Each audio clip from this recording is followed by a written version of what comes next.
Hello friends, my name is Dr. Rohit Jasrotia. I am a psychiatrist by profession. आज मैं एक very common psychiatric disorder के बारे में बात करूँगा, जिसको हम कहते हैं क्रॉनिक अल्कोहलिज्म और we call it alcohol disorder.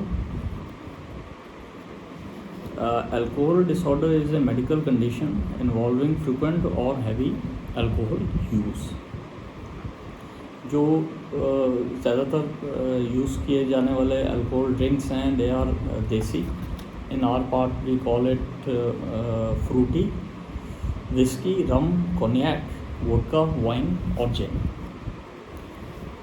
Alcohol is a social accepted drink. So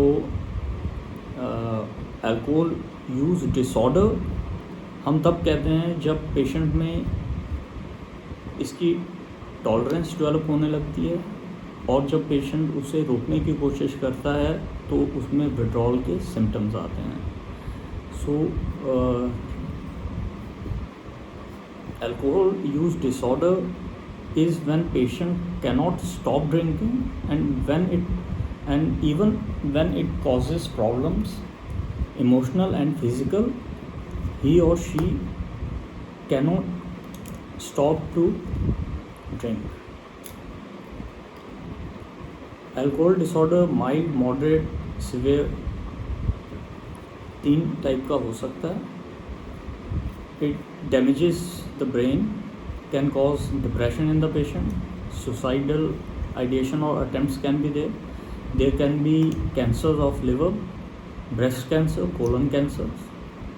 And अगर कोई प्रेग्नेंट फीमेल अल्कोहल का एक्सेसिव यूज़ करते हैं तो उसमें फीटल अल्कोहल सिंड्रोम भी हो सकता है. लिवर की problem like cirrhosis, hepatitis, fatty livers can be there. Causes ज़्यादातर जेनेटिक होते हैं.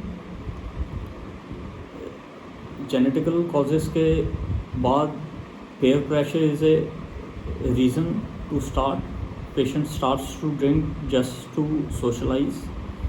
It has been attached to a social status symbol. So वो भी एक रीज़न होता है कि लोग इंडल्ज करते हैं अपने आप को अल्कोहल कंजप्शन में. And patients also use it to get relief from their psychological and emotional stresses and pains. And now I will talk about the symptoms.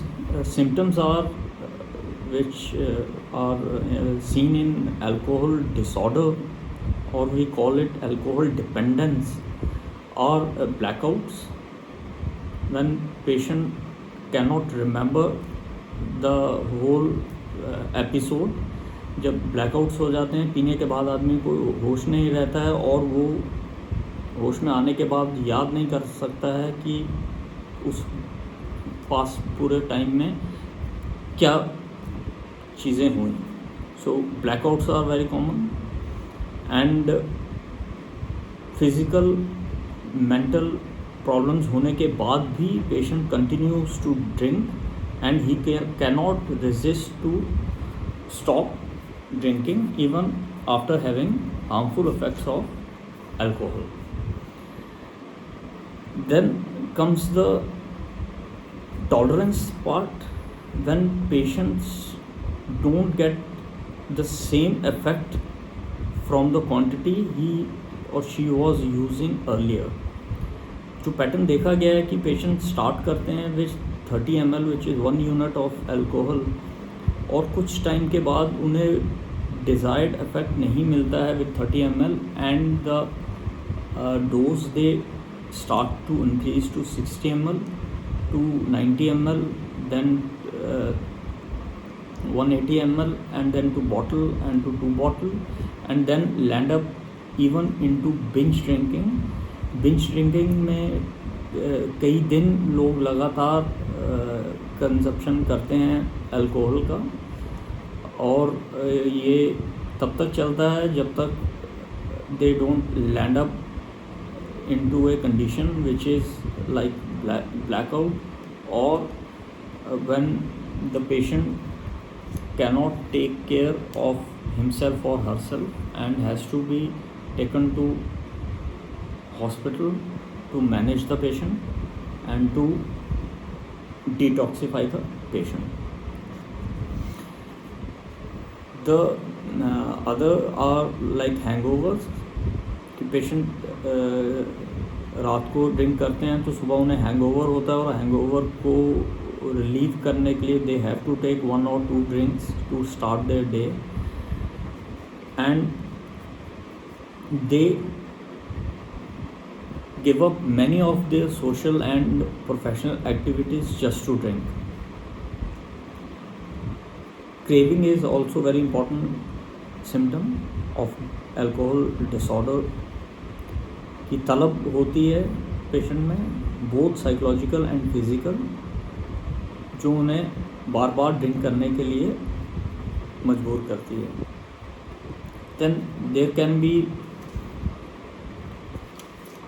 spending of more time in drinking and more time on recovering from the effects of drinking.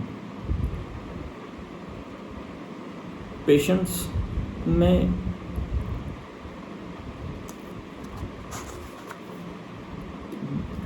Alcohol छोड़ने की इच्छा तो होती है, but वो छोड़ नहीं पाते हैं just because of physical and psychological dependence. And there is a condition, if they try to stop consuming alcohol, they land up into withdrawal. Withdrawal में anxiety होती है, hand tremors बहुत frequently देखे जाते हैं, pulse rate high होता है, sweatings होती हैं, sleep decrease हो जाती है, मिर्गी के दौरे आ सकते हैं, कुछ चीज़ें सुनाई दे सकती हैं जो दूसरों को सुनाई नहीं दे रही या दिखाई दे सकती हैं, which we call hallucinations in psychiatric term, and the patient may land up in delirium tremens, which is a very life-threatening condition and needs aggressive prompt treatment. Otherwise, patient may land up into coma or even die. So these are the symptoms of alcohol disorder. Now comes the investigation part. Investigations are baseline investigations, specialized investigations, and ultrasound of the abdomen is done. ज़्यादातर patients में fatty liver या फिर hepatitis या फिर severe cases में cirrhosis तक देखा जा सकता है. Cirrhosis is a irreversible condition and the only treatment of patient having cirrhosis is to get the liver transplant. Now comes the pharmacological treatments option available. The patient is put on anti-craving drugs like naltrexone or acamprosate, or in specific cases where patient is too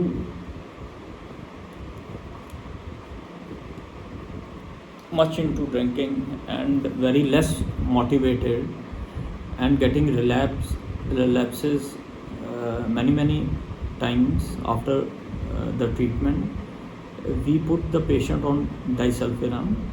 But disulfiram का side effect ये है कि disulfiram is used that because after taking disulfiram, if a patient takes alcohol, उसके side effects इतने aggressive और बुरे होते हैं कि पेशेंट में फेयर फैक्टर डेवलप होता है नॉट टू ड्रिंक अगेन.